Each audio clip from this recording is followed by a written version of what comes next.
mula po sa probinsya ng Palawan. Tingin po yung kanyang iwasan po ninyo yung magsuot kayo ng relo, singsing sa pamamagitan po ng ating pulso mga katiits. Ang beses lamang po ninyo mga katiits gagawin yan. Kailangan po yung pagtaas natin, baba, taas, pundo, kaya mumuo na energy. At dapat yung parin katiits, hinahanap po natin na gold. Ayan. Huwag niyo po agad. Pero po katiits, ito po isang mapagpalang araw at magandang buhay sa ating mga kababayan. Mga katiits, muli po, samahan niyo po sa pagdidimo ng long wrist locator tripod antenna na napusuan po ng ating isang katiits mula po sa probinsya ng Palawan. At ito po yung kanya napusuan, long wrist locator tripod antenna. At ito katiits, dito mo siya babalahan. At kung ano po yung ating babala, yun po ang hahanapin o ilulukit po ng ating tripod antenna. At ito po katiits, yung aking pambala, ito po ay 24 carats na gold. Nasa ko naman po ibabala at saka naman po natin sasaraduhan. Ayan. At meron po ako pambala dito mga katiits na akin pong ilulukit. Ito po yung 18 carats na bracelet, bangle, yan mga katiits. Gold po ito. At muli po sa iyo katiits, mula po sa probinsya ng Palawan, ito po yung iyong napusuan, long range locator, tripod, antenna na muli ko pong ididimo. At muli mga kababayan, mga katiits, muli niyo po ako samahan sa pagdidemo po ng long range locator, tripod, antenna. Ito katiits yung aking ilulocate. Ayan. At muli sa iyo katiits, ito po ang ating long range locator, tripod, antenna. Ay kailangan pong ipahid natin yung dulo ng antenna sa lupa bilang pagpapalakas at mabilis niya mahanap po yung ating target. At sa pasimula nito mga katiits, ready po natin yung ating handle na kailangan po ay hindi siya nabibigil, matinin po yung kanyang pagkakaikot. At sa paggamit po ninyo ng long range locator, tripod antenna o anumang klaseng locator na mayroon kayo mga katiits, iwasan po ninyo yung magsuot kayo ng relo, singsing at kwintas, hikaw o ano pa man po mga bagay na nakakabit sa katawan nyo tulad po ng cellphone na nakasiksik po dito sa ating baywang na nakalapat sa balat. At yun po katiits ay maiwasan po yung mga ganong bagay at para po hindi makasira ng ating pong pag-locate, dahil yun po, ito po yung tinatawag na magnetic field. Tayo po ang naka-ground sa ating pong target. Sa pamamagitan po ng ating pulso mga katiits ay pinapagalaw po ang long range locator, tripod, antenna. Muli sa iyo katiits, papahid po natin ang dulo ng antenna sa lupa kahit ilang segundo lamang po.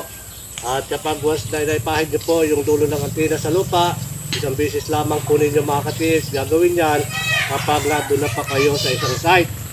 Subalit kapag po kayo lilipat sa kabilang site o malayo, ipapahid nyo po uli yung ating dulo ng antenna. Iba po ang content ng lupa sa ating mga pinupuntahan. At ito katiits, muli po, mula po sa baba ay dandahan natin itataas ito po long range locator, tripod, antenna. Ayan. Ganyan lang po katiits. Kailangan po yung pagtaas natin ay tuwid. Tuwid po yan. Ayan. Ito katiits. Mula sa baba, dandahan po itataas natin ang long range locator, tripod, antenna. Ayan. Ayan. At hayaan na po siyang gagalaw. Ayan katiits. Baba. Taas. Pundo. Ayan. Kapag ito po ay lagi mong nagagamit at lagi mo napapractice, lalo na kung ito lamang po ang gagamit ng long range locator, tripod, antenna, mas mapapabilis po at mas lalong lalakas yung kanyang paghatak. At dyan na po yung namumuo na energy at yung po magnetic field, yung ground po natin patungo sa ating target. Ito katiits, mula sa baba, dandahan pa rin po itataas. Ganyan. Ganyan po yung ating gagawin mga katiits. Yan. Hindi man po ako magaling. At ito naman po ay aking lamang ibinabahagi. Kaunting kaalaman para po sa ating mga kababayan, sa ating mga katiit. Ito katiit. Yan. Tandaan pa rin po, dyan pa rin siya tumuturo. Ayan. Dyan pa rin. Ayan. Kailangan po natin katiit, bago natin tapatan, yun pong ating target, kailangan po ay iikutan muna natin siya bilang corner kung saan po siya nakatapat, sapagkat wala pong idea tayo na kung saan po diyan.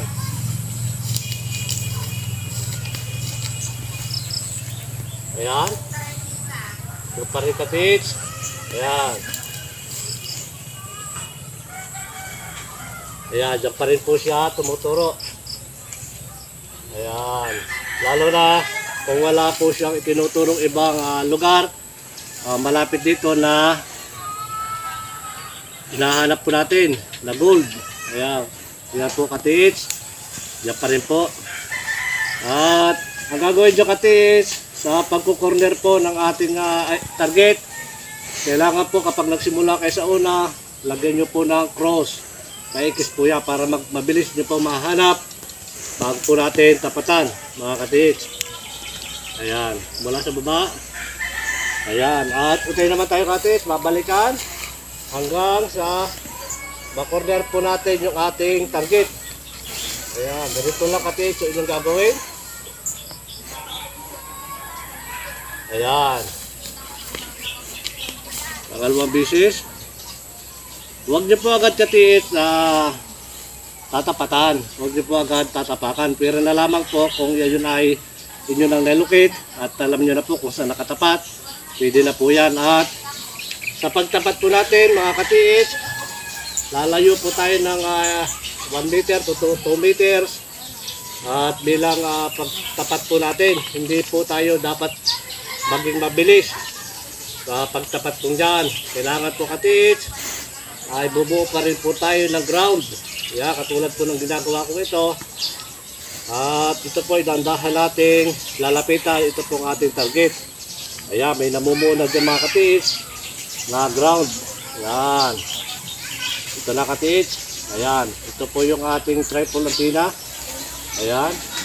At ito po yung ating target katiits. Ayan, nasa aking paanan. Ayan. At siya po ay utay-utay na ang iikot hanggang sa yan po ay makabuo ng frequency, hanggang po yan ay bumilis na ng bumilis. Kaya katiits, ito po yung napusuan ng ating po isang katiits mula po sa probinsya ng Palawan, long range locator, triple antenna. Kaya ito na katiits, nakabuo na po siya ng frequency. Ayan. Yan po katiits. Ito po ay kalahating kilo ang bigat.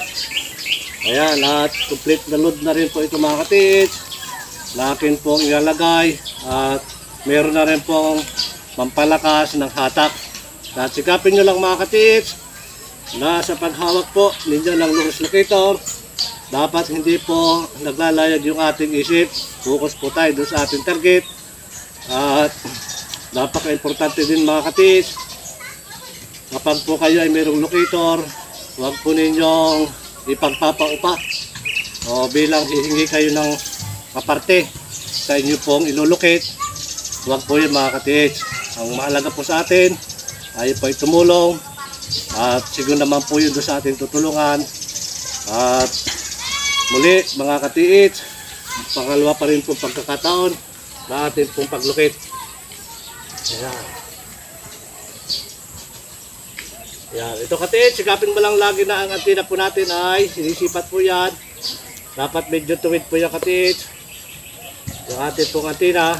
At ito naman ay ganyan lang yung katiits, huwag mo na pahabain yan. Pagkat kung nilagay ko po dito, positive, negative at ground balance. Ayan, mula sa baba pa rin katiits, uli dandahan mo po siyang ibababa at dandahan mo rin po siyang itataas. Ayan. Ayan katiits, sa pagtaas po niya katiits, yan na po ay sumasagap na ng frequency. kung ano po yung ating nilulukit, kung ano po yung binala, yun po ang hanapin ng ating triple antenna. Yan po, kapag binaba, itinaas, yan po mapapansin ninyo. Sa ilalim pa lamang po, sa baba, ay sumasagap na po yan ang frequency para pagdating sa taas, bigla na po yan papalo. Ayan, mula sa baba katiits, ayan, pundo, at hayaan na po yang bumaling. Ayan, ganyan lang katiits. Yan po ang ating gagawin. Kapag kumanan po siya, tustusan nyo lang katiits, huwag nyo lang kontrahin, at dito naman po tayo sa kaliwa. Ayan, kahit po yan malayo mga katiits, ay masasagap pa rin po ng ating triple antenna. Mga katiits, ito pong long range locator, triple antenna. Sa pag-estimate po ng lalim, wala po siyang ibinibigay kung gaano kalalim po yung kanyang nalulukit. Kung ano po yung nalulukit niya sa ilalim, kung gaano po yung kalalim, ganon po yung kanyang ma-detect. At ito muli katiits, dadaan pa rin pong yan. Ganyan lang po yung inyong gagawin para mas mapabilis po yung ating paghanap doon sa ating pong target. Kaya binibigay ko lamang po ito mga katiits, ito pong demo ng long range locator para po doon sa ating pong mga katiits na baguhan sa paghanap po ng ating pong target. Napakahalaga rin po katiits na ang lupa na ating pong inilulukit ay may history at sadya po talaga pinagkampuhan ng mga sundalong Hapon. Ayan mga katiits, at muli pa rin po ay akin pa rin lalapitan sa pangalawang pagkakataon mga katiits na akin pong tatapatan ito pong ating target, lalo na po ay siya ay atin lang na corner. Napakahalaga po katiits na bago po natin tapatan, dapat yan po ay na-corner na po natin. Naikutan na po natin yan. At ito katiits, sa mga pangalawang pagkakataon po, ay akin pa rin po tatapatan. Mula sa baba katiits, ay dahan-dahan mo itataas, tamang taas, pundo, at saka hayaan na po yung iikot. O papalin yan, magtuturo yan mga katiits. Mula sa baba, ayan. Ayan, at muli po ay aking tatapatan. Ito katiits. Ayan. Ayan. Hintayin nyo na po yung katiits kahit hindi na po ninyo yan ibababa. Ayan. Ito na katiits. Ayan. Ito po yung ating target. Nasa aking pahan. Ayan na. Ito na katiits. Kapag lagi po mo ito nagagamit, ito po ay mas lalong lalakas. Ayan. Lalo na kung ikaw lamang po yung kumahawak. Ayan. Ito katiits. Long range locator, triple antenna, ang napusuan po ng ating isang katiits mula po sa probinsya ng Palawan. Ayan, ito katiits, bumubuo na siya ng frequency. Ayan, ayan po yan. Ayan na, ganyan po yung kanyang pag-ikot. Ayan, at ito katiits ay may mabigatan, kalahating kilo po ang bigat dito katiits. At ito po ay may mga sangkap ako nilalagay na napakahalaga po para sa ating triple antenna. At muli po mga kababayan, mga katiits, ako po ay labis na nagpapasalamat sa lahat po ng mga nanonood na aking mga ina-upload na video. Ganun na rin po sa mga nag-subscribe at sa mga bago pa lamang po sa aking YouTube channel. Paki-like po, share, subscribe na rin po ng aking mga ina-upload na video. Shoutout po sa inyo lahat at muli po maraming salamat. Mabuhay po tayo mga katiits at bigyan po ng magandang kalusugan ng pangangatawan. Mabuhay mga katiits, hanggang sa muli po.